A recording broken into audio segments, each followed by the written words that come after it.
Hey everyone, it's your old pal Lonk. Good to see y'all once again. Last week I did my first ever ladder time video with Peach Control, and I heard you guys loud and clear. You guys loved it. It is by far the most liked and most watched video on my channel thus far. So, like I said, I heard you loud and clear. I will try and do these ladder time videos as much as I possibly can. I don't know if they're going to be an every week thing because unfortunately there's only so many top tier ladder decks I can really show you at any given time. And the other problem is some of these decks are hard to put together because some of them need a ton of mythic rares in the deck. So I will certainly try my best, but thank you for watching. Thank you for liking and subscribing. Thank you for the kind words, and just thank you all around. You guys are helping to shape the channel as much as I am. I appreciate all the good vibes you've been sending my way. So I am very happy to keep doing these videos now and into the future. Anyway, now that the sappy part is over, let's get into the deck itself. And I've got a spicy one for you this week. This is Red-Green Reanimator. For the purpose of this video, I'm going to assume that you at least understand how the gist of Reanimator works. I'm not going to get into full detail as to how the Reanimator strategy operates. If you want to know more about it, I just did a video on Monday for my Color Wheel series with Mono Green. I actually did a Mono Green Reanimator deck, so I will post the link in the description below. You can go check out that video, and that'll go into more detail as to how Reanimator works. Now, Reanimator is nothing new on the ladder. We've seen Reanimator shells before, most notably Purple-Green, which is just a straight-up control deck. Also, Blue-Green has been on the ladder. That's also a control deck, but it's more combo-oriented. This deck is more of a mid-range type of Reanimator deck. It's still on the controlling side of mid-range, but mid-range nonetheless. It's able to grind a little bit. It's much more proactive. At times, this deck can be outright aggressive. So I think the red-green shell works much better with what's going on in the current metagame than the other Reanimator shells. So let me just go through the cards real quick before I get into detail on a few of them. Our path is going to be Disc of Circadia. Of course, it's a Reanimator deck. Gotta have it. Our power is going to be Smite. We have 1 copy of Extract Life, 4 Daring Trapezes, 2 Firesong Prodigies, 2 Dashing Ringmasters, 3 Melpomene Muse, 1 Oka Dodana, 2 Wings of Abaddon, 2 Duskwing Angel, 1 Stairway to Hades, 1 Cerberus Unchained, 1 Sideshow Chimera, 2 Born Again, 3 Detained, 2 Raid the Tombs, 4 Hopeless Necromantic, 2 Gamayoon, 1 Traitorous Murmur, 2 Vilha Wind Fury, 1 Chortstag, 1 Iku Turso, 1 Indrik Beast, and 1 Fated Firebird. As always, I will post a link to this deck in the description below. But the reason why green-red is suddenly a thing and hasn't been a thing for longer is because of Wings of Abaddon.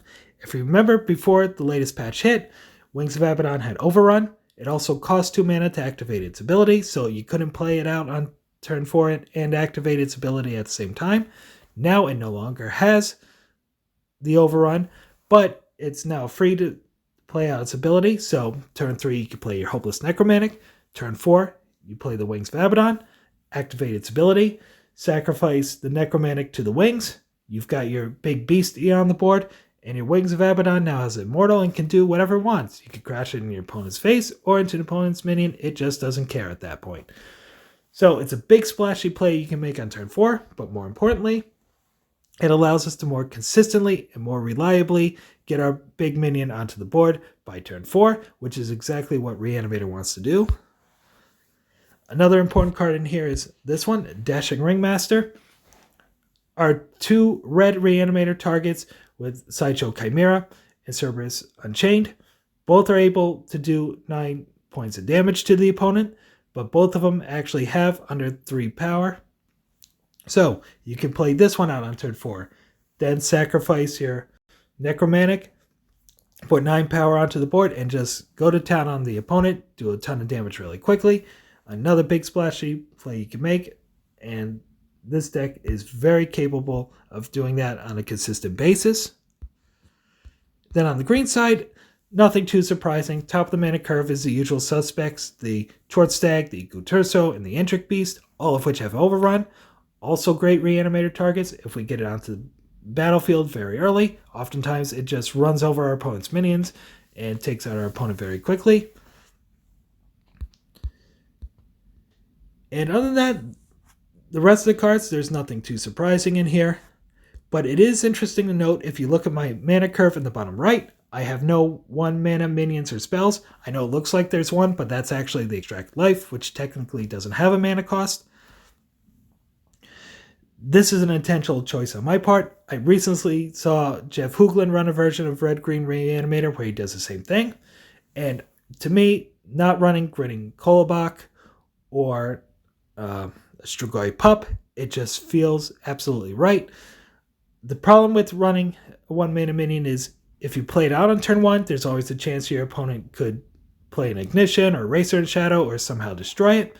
That goes in the bottom of your boneyard, and you pretty much just shot yourself in the foot at that point. Your Reanimator strategy isn't going to work because your big minion isn't on the bottom. Your little teeny tiny one is. So oftentimes I don't even play a minion on turn 1, and then turn 2 you're activating your power to throw your big minion into the boneyard. Turn 3 you're playing out Hopeless Necromantic. Turn 4 Wings of Abaddon, which means turn 5, okay, now you can play out your small minion, but by then it feels less impactful. It doesn't really feel good. And cards like Strigoi Pup and Grinning Kolobok lose their value later in the game. So I think it's much better to play cards that still have some utility even in the mid to late game. Like, for example, we have 4 Daring Trapezist. This is really good card that helps us grind with our opponent's minions, especially if we're playing red-orange Heaven and Hell decks. And with our path on day, it'll actually do an additional damage. It'll have technically 3 power. So this card is really good in the mid to late game still. Then we have Firesong Prodigy, another card that helps us grind. We can play a Firesong, take out something else with the Ignition. We added in a couple Melpomene Muse. It's got 4 power, so this can crash into some very large things, and it'll draw us a card as well, so we'll get a lot of utility out of it. And then I also had a couple Gamma, just a great green card all around. Lets us filter out the top of the deck, to help us fix our draws for the next turn, and it has Agile to get around our opponent's minions, so there's a lot of very fun, very splashy, mid-rangey things this deck can do. At times, it can be outright aggressive. It's a lot faster than the other Reanimator shells. So, like I said earlier, I think this is one the best suited to make a good run on the ladder. I've been having a ton of fun with this one. So, rather than me just talking about it, let me show you some of the fun I've been having with it. I actually have 3 matches to show you today. 1 against each archetype, believe it or not. We're going to see a game against midrange. We're going to see a game against control. And our last game is going to be against an aggro deck. So sit back, relax, enjoy the games, and let's just jump right into them.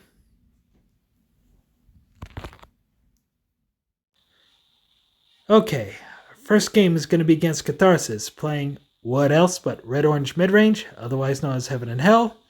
And that deck is all over the ladder these days, so let's just get going. Right, going to burn Raid the Tombs on turn 1. That's an easy burn on turn 1. We don't want to be playing that card till later anyway. And Gamma is a good pickup, because now I can put Wind Fury into our Boneyard, and if we draw the Hopeless Necromantic, we have a second green source to burn.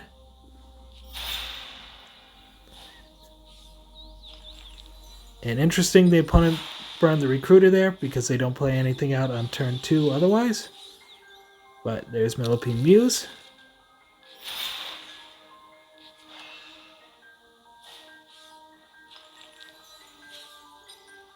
And that's Shadowvar Beast, aka the Screaming Goat. And there's our Hopeless Necromantic. The Goat's not an ideal target to run the Necromantic into, but our Wind Fury can take a hit from it, so hopefully it'll work out here. and we get hit with Seal of Exile. So there goes all 4 copies of our Necromantic. That's going to be a key play in this game, so file that in your memory banks for now. Okay, hit him with the Muse. Firesong Prodigy. And the opponent's in winter, so we can take out the goat with the ignition. And with our power, Sideshow Chimera. So we picked up a Wings and a Chimera this turn. Both are great pickups. And there's another goat. Meager Recruit. So the opponent's looking to do what Orange likes to do, and that is make trades. We'll oblige him here. And then we'll play out Sideshow Chimera. At this point, we're well ahead on mana, so our opponent's struggling to come up with answers. Struggling to keep up with our board. Wings of Abaddon is going to be able to take out the center Chimera, but then the opponent knows he's going to have to trade. But now we drew Firesong Prodigy, so we don't even need to trade. So we'll just play out the Ignition. Then we can burn a card, play out Wings of Abaddon. We'll get in for 10 damage this turn.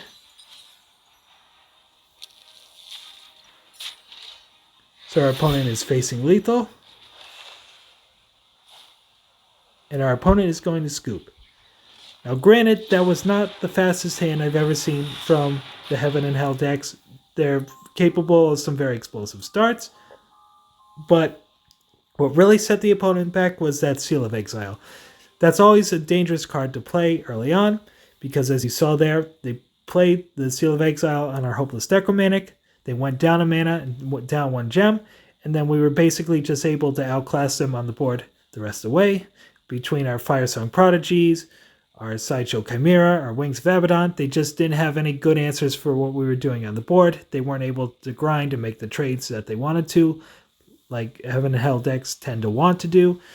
So, yeah, because they set themselves back with the Seal of Exile, we were able to outvalue them in the mid-game, and that's how we were able to win that one. So that was a good game number 1. Let's see how we do against Control, and move on to game number 2.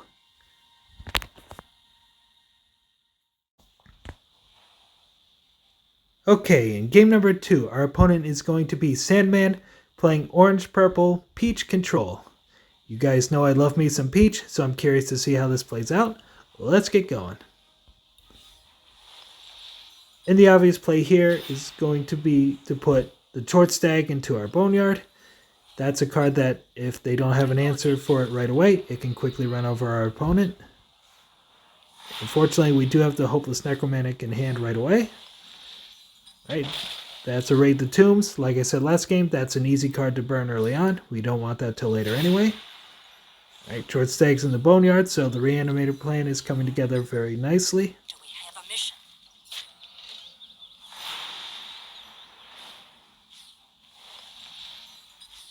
Here comes the Necromantic. What is lost? Now our opponent does have Impel as their power. That's usually a very annoying power to have against the Reanimator deck because they can hop away with their minions.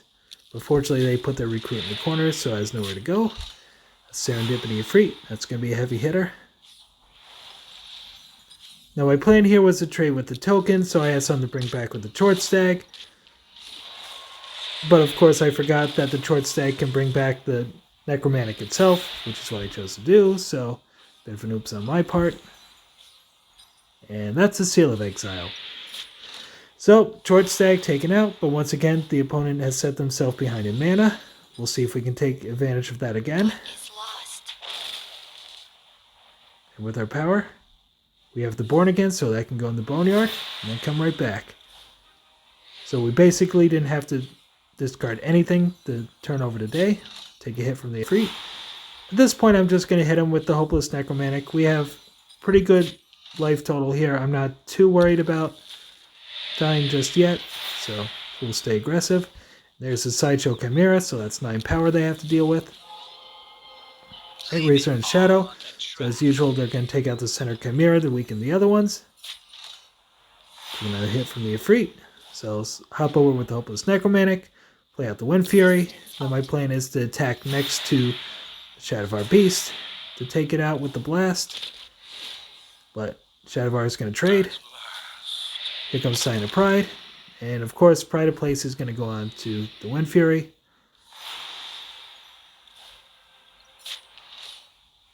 There's Fated Firebird. We'll play Deported on the Scion so it can't take out the Lion token right away. And now we're going to basically 2-for-1 the Efreet. So we attack with the Hopeless Necromantic, which brought back the Daring Trapezist. So basically we got to hit him 2 minions in one shot. That's Eraser and Shadow on to Heaven and back, so that's annoying. And the opponent doesn't attack into the Fated Firebird. I don't think they realized that we were on day. And because of the Heaven and back, it had additional power also, so they could have taken out the Fated Firebird. So they left our Agile minion on the board. There's Peach of Life. But fortunately, we got enough pressure early. They're not able to gain all that much from it. And there's a Terragon. That's not going to be able to block the Firebird. But even if they did block the wings, we had the Daring Trapezist in hand anyway. So we're able to get in for lethal. So we saw some similarities between the first and second game, mainly in that the opponent played an early Seal of Exile that set them back. But rather than outvaluing their minions on the board, they were actually able to get a lot of value with the To Heaven and back. But we were just able to throw enough pressure at them because we're playing a more aggressive type of Reanimator deck. We were able to get enough pressure on them. We dealt enough damage before Peach of Life could gain them a lot of life, before they could draw into an Armageddon Angel or something like that. So this deck just showing its mid-range value. It was able to just outrace the control deck before it got to its really good answers. And we took victory in game number 2. So we're 2-0 so far. Let's see how we do in game number 3 versus the aggro deck. Alright, our third and final game is going to be against the Goblin Bomb, playing Rainbow Valkyries. A very good, very solid aggro deck all around, so let's go. Alright, right away I'm going to burn the Wind Fury. Reason for that is I need 2 green mana to cast Hopeless Necromantic if we draw into it. And I want to keep Detained as a removal spell, so the Born Again may have to go as well. But that's going to leave Sideshow Chimera as the minion to throw in the bottom of the Boneyard. I like that option anyway, because we also have the Dashing Ringmaster. That means we could potentially sling 9 damage at our opponent on turn 4. And our opponent's definitely playing aggressively. He's got a minion on either side, and hello, beautiful. Right on cue, there's the Necromantic. So plop that down in front of the Tough. That means next turn we can trade off and put out the Chimera. Okay, now we can't trade because of the Rogue Queen, but we can still attack into it, put out the Chimera, and then we'll just have to trade with one of the Chimeras to take out the Tough. There's the Ringmaster. There's the Wombo combo. Out goes the Tough, and 6 damage to the opponent. So the opponent was definitely not expecting the rush here, because they're going to play out Thunderclap. What the opponent was planning to do was attack the center Chimera with the Tough. When it does that, the others are put at 1 health, and then it can hit them with the Thunderclap and take them both out. But now there's Wings of Abaddon, so we are in a foot race. Our opponent is already facing down lethal. Alright, he's going to put a Tough in front. If we draw a green card, we win. Because then we can play the Deported as well as Detained. We don't, but Firesong Prodigy is going to do the job as well. So we'll take out the Tough, hit the opponent for 6, play the Prodigy. There's the Ignition, and there is the turn 6 victory. So, 3 different games, 3 different archetypes, 3 different ways this deck can win. We grinded it out with mid-range and control, and then we just flat out won a race against an aggro deck. Like I said, compared to the other Reanimator decks, this one is the rogue of the bunch. It's not as big, it's not as hard-hitting, but it is much quicker, much more versatile in what it can do. I like how this feels. I like how it matches up against the rest of the meta, and I do highly recommend this if you want to play it on the ladder. You'll get a lot of victories, you'll have a lot of fun, and I think you'll be very happy with the results. So that's all for me today. I will be back next week on Monday. We're going to continue the Color Wheel series. It's going to be mono blue. I don't know what the rest of the videos next week will look like, But as always, if you like what I'm doing, hit the like and subscribe button below, and let me know what you think of Reanimator as well. Do you like my build? Do you think I'm crazy for not putting any 1-drops in the deck? I know the sane is in my name, but I might still be a bit crazy. Yeah, let me know what you think in the comments, and I will see you guys next time.